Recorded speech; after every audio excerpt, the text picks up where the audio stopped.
Same street corner, same second, same app. One phone shows $14. The phone right next to it shows $31. No storm, no traffic, no surge banner blinking on the screen. Consumer Reports just proved this isn't a fluke. Hundreds of real rides, 18 states, volunteers standing shoulder to shoulder. The gap between the cheapest and priciest quote for the exact same trip averaged 42%. Somewhere between your phone and the driver's, a machine looked at you specifically and decided what you were worth. This is a system almost everyone uses weekly, and almost nobody understands. Airlines call it revenue management. Uber calls it dynamic pricing. Regulators are starting to call it something colder, surveillance pricing. Different names, same trick.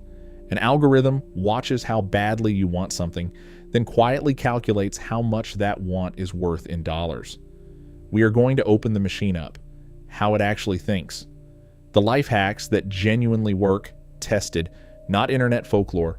What this system is doing to Uber drivers and airline profit margins. And the moments it has already blown up in public, live, in front of millions. By the end, that price on your screen is never going to look like just a number again. Forget a person setting prices. That job disappeared years ago. Uber runs its pricing on a grid called H3, the city sliced into thousands of small hexagons, each one tracked on its own, second by second. Inside every hexagon, the algorithm is doing one comparison, non-stop. How many riders want a car right now against how many drivers are actually there? The instant demand outruns supply in that hexagon, the price moves. Not in 5 minutes, now. And the inputs go far beyond car counts.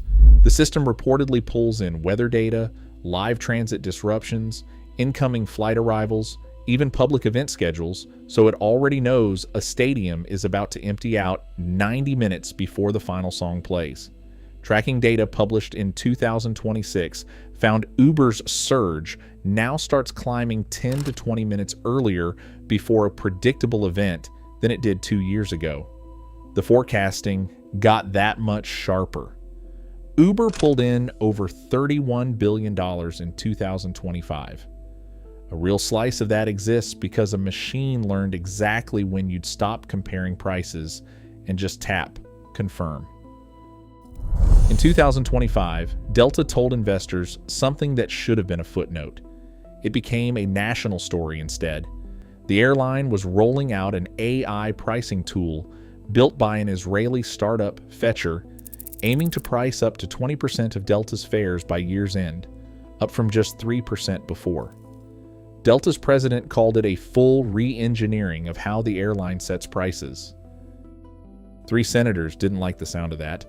Ruben Gallego, Mark Warner, and Richard Blumenthal warned Delta this could push fares toward each traveler's personal pain point, the exact figure someone is willing to grit their teeth and pay before giving up. Delta pushed back hard, insisting in writing that no fare has ever used a customer's personal data, no purchase history, no browsing behavior, nothing tied to who you are. Here's where it gets strange, though.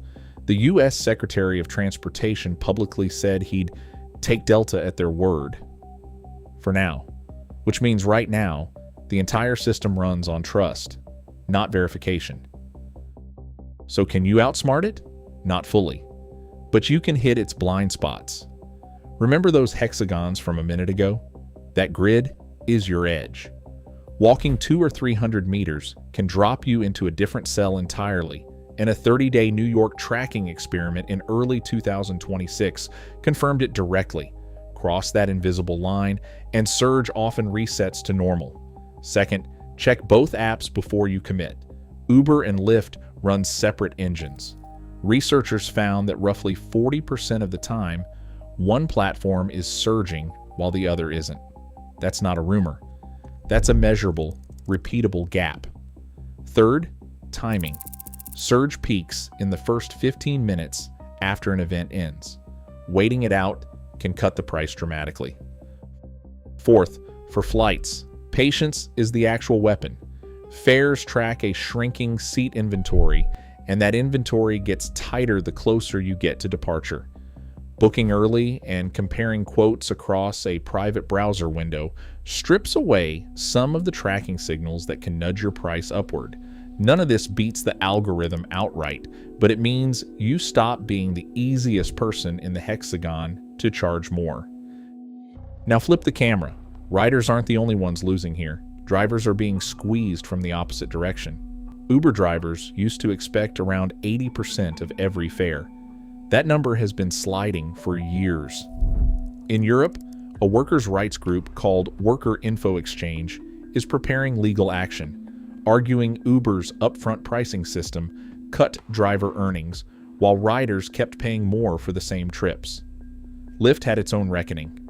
In 2024, the FTC fined the company over $2 million for what regulators called deceptive claims about how much drivers could actually earn.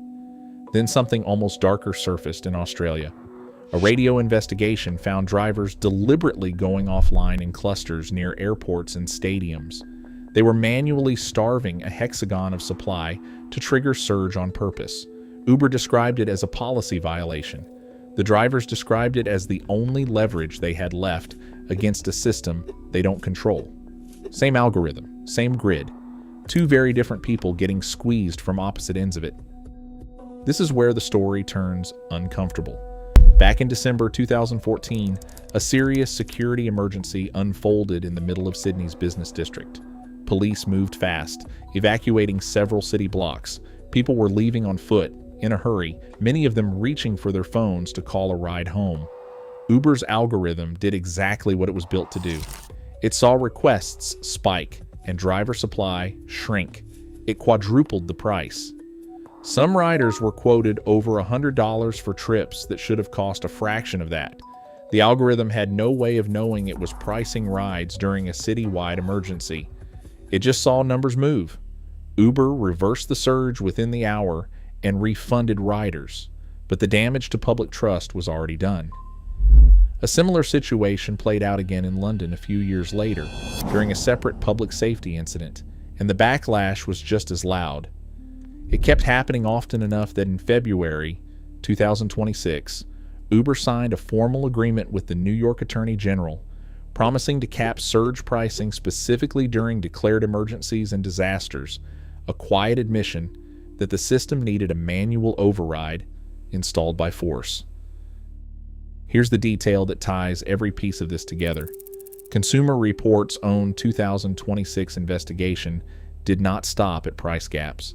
Testers found that 12.4% of the discounts Uber and Lyft advertised were built on artificially inflated original prices, a markdown on a number that was never real to begin with. And it is not contained to ride-hailing. The FTC spent over a year studying this exact playbook and found at least 250 companies already using it, some of them grocery chains, where researchers documented shoppers charged up to 23% more than others for the identical basket at the identical time in the identical store. Same engine, different receipt. Whether it's a plane ticket, a ride home, or a cart of groceries, the pattern repeats.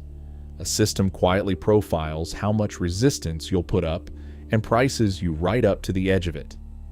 The unsettling part is not that this happens. It's that, in the moment, mid-checkout, phone in hand, almost none of us can actually prove it's happening to us. For decades, a price tag meant something simple. Everyone paid the same number. That idea is disappearing, not with an announcement, but one hexagon, one fare, one cart at a time. Some of this genuinely helps. Prices really do drop when demand is soft, but the line between smart pricing and quiet exploitation keeps getting harder to see, and almost nobody outside these companies can draw it for you.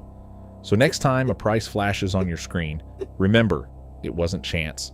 Somewhere behind it, a system made a calculated guess about exactly how much you'd tolerate paying, and it was probably right.